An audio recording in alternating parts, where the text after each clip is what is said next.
we were dogging on it saying, how could you possibly believe that the right wing is more inviting than the left wing? And somebody like NUKES Experience should know better, right? But I'm talking about people on the street seem to— What's going on, you guys? Today we have the Vanguard and Kyle Kulinski slamming Joe Rogan. Joe Rogan has become pivotal in the conservative culture, and the Vanguard has something to say about it. I'm giving my commentary as well. Let's watch. We've actually been hearing a lot of talk about the Rogan podcast, Joe Rogan podcast. In fact, a little while ago, we were talking to two guys. One of them said that he was on the fence until he said when Kamala did not go on the Joe Rogan podcast, that was what influenced his vote. He ended up voting for Trump, but he said that he was open to listening to Kamala on the podcast, and when she didn't, again, not necessarily all the issues, but the fact that he said she didn't seem like a real person because she couldn't talk for an extended period of time.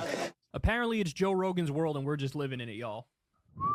And I actually hadn't seen that, Gavin, that news clip that Kyle reacts to, but it is so true. I thought this phenomenon was over. So egg on my face there, guys. Again, one thing about this show, Gavin and I aren't going to lie to you about the shit that we got wrong. I thought Joe Rogan's relevance at this scale was over, right? Gavin and I talked about how when we were in college, Joe Rogan was at this like insane pinnacle. It seems like he does still have a stranglehold over the people who listen to him. He's like the godfather, right? He's like the dad that they all project all their issues onto. Like, oh, if my dad were Joe Rogan, you know what I mean? Like, they just treat his word as gospel. So you start to— the reason that I take this really seriously, Gavin, is I know that people will just regurgitate exactly what Joe Rogan says to them if they're says in his podcast, if they're one of his followers, right? And the way that they said, oh, she can't just have a long conversation, so she could just be a normal person. That's something that Joe Rogan 100% has said over and over and over and over again. Why? Because it's really self-serving to him to have people come on his podcast and do long-form conversations. But crazy that had such a meaningful impact on people. Yeah. I mean, it did have a meaningful impact. And it's funny because Donald Trump, I don't even think he really did a good job on Joe Rogan. Like, it's not like they had a very interesting conversation. It was basically just Donald Trump rambling for 3 hours. Right. And this was after Joe Rogan had Donald Trump on his podcast. Joe Rogan sort of had already not been liked by the left. You'd had Emma Vigeland that would call him out sometimes. You had a lot of people that just didn't like Joe Rogan from the start. But they had some of the guys, they had some like Bernie bros. They had some people that still believed in Joe Rogan to a certain extent, that just figured that, hey, look, this guy is just wanting to make some money. He's not necessarily one to play sides. He's just wanting to do his thing and not really talk about politics that much as far as like who he's identifying with. But, at this point, he finally said it out loud that he was going to identify as a conservative.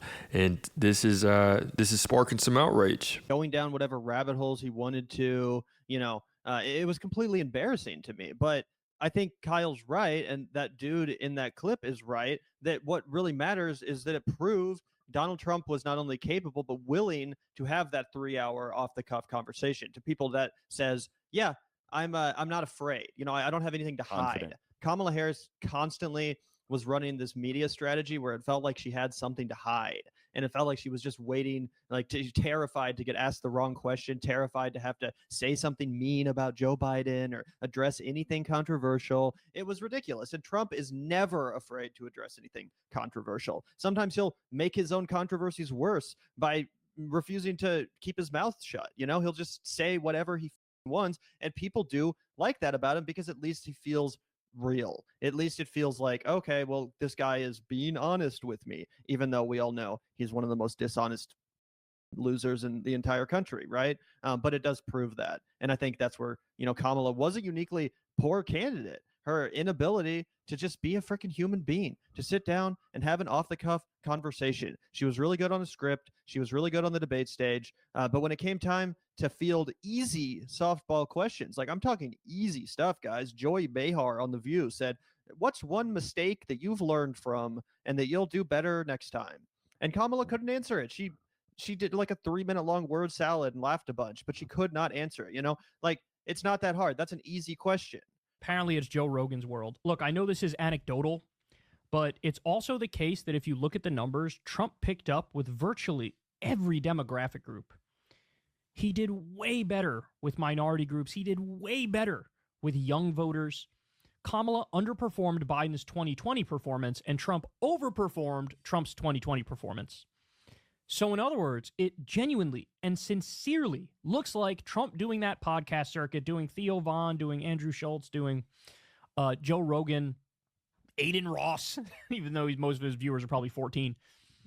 It looks like it helped him. And whenever Aiden Ross gets brought up, I always like to ask, what do you guys think about these spaces that sort of target young men? These spaces that, target the fact that young men feel like maybe they are made out to be the bad guy just because they have all the advantages. That maybe they're not the bad guy. Maybe they're the ones, maybe they're the victim. Maybe they're the ones in this entire story that's the victim. That's usually what these spaces are targeting, is that victimhood of the young man. And it causes him to get stuck in these spaces, to never evolve out of looking at, to never evolve at not looking at the big picture, to be stuck in this, tiny worldview that we are as young men against the world. It's me against the world. That used to be very popular in the hip hop culture.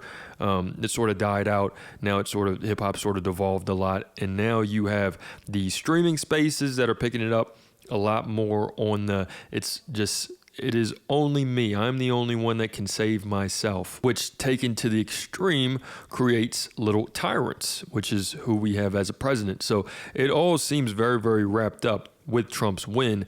These spaces, in my opinion, these spaces that are targeting the young men in the first place, correlating directly to Donald Trump taking the election. And I'm trying with all the power of my being to not lash out at these people, because based on the shit this dude was saying, we are literally talking about extremely low information voters. Hey, I was on the fence, but Trump went on, and therefore now I want to vote for Trump. It's like, oh my God, Jesus Christ.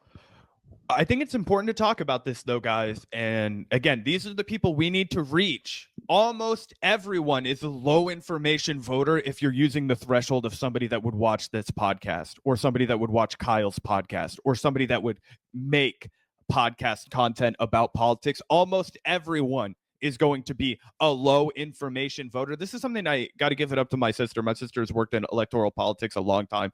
And every single time I'm like, nah, man, it's going to be awesome. My sister's like, bro, I've knocked on a lot of doors in every single region of this country.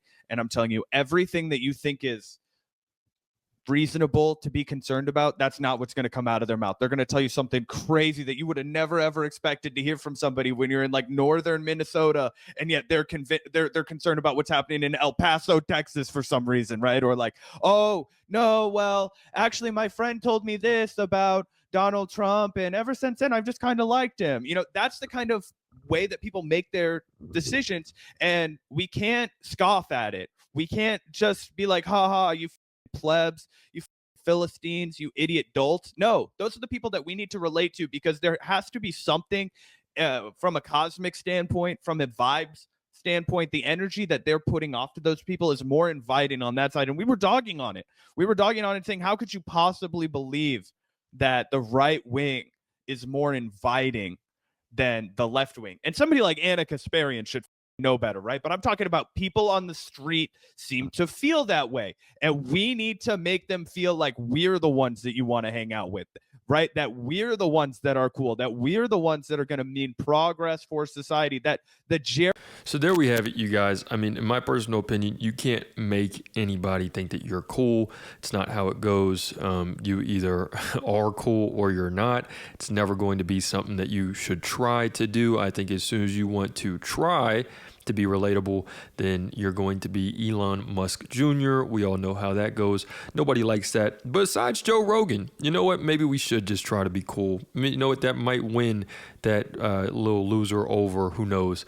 But it's not even about doing that. It's just about staying to the truth, sticking to the truth, and finding out when you yourself are starting to shift from that, whenever you are not moving from a center of truth. Then, all this other stuff will start to appeal to you as soon as you're away from your center, But let me know what you guys think in the comments. It's another day in the progressive way.